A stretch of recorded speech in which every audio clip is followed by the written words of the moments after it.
Les spéciales de l'info sur Sensation.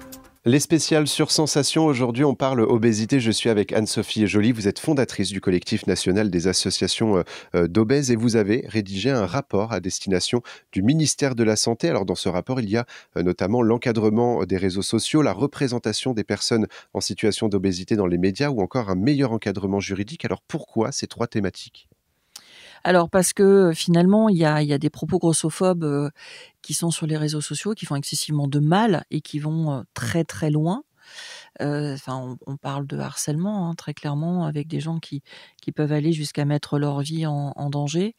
Jusqu'à présent, il n'y a pas d'encadrement juridique. Donc en fait, on demande un encadrement juridique parce qu'il y a un vide, hein, sur le sujet.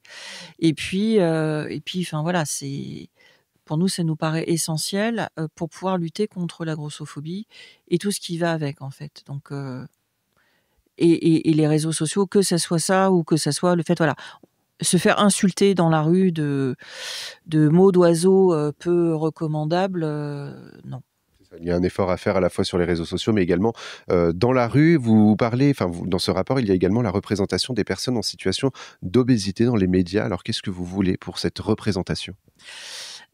Plus de diversité, c'est-à-dire qu'on puisse avoir des chroniqueurs qui, alors on en a quelques-uns, mais ils sont très, très peu, qui puissent avoir une morphologie plus généreuse. Ça n'empêche pas qu'effectivement la force et le désir du CNAO, c'est d'aller sur la protection santé des gens. Mais voilà, quand on souffre d'obésité, c'est pas parce qu'on est dans cette situation-là que automatiquement on n'a plus le droit d'avoir une vie professionnelle ou d'avoir une vie tout court. Donc voilà, c'est aussi se dire, voilà, on a un problème de poids, mais pour autant, on est aussi des professionnels à part entière, compétents.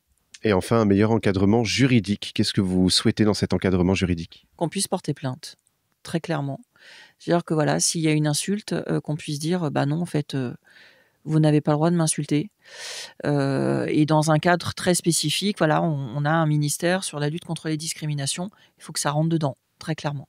Ça doit être le prochain objectif du CNAO, c'est justement de faire rentrer cette grossophobie donc, dans l'encadrement juridique et qu'elle soit considérée donc, comme une discrimination. Merci beaucoup Anne-Sophie Joly d'avoir répondu à nos questions et on se retrouve très vite sur Sensation pour d'autres thématiques.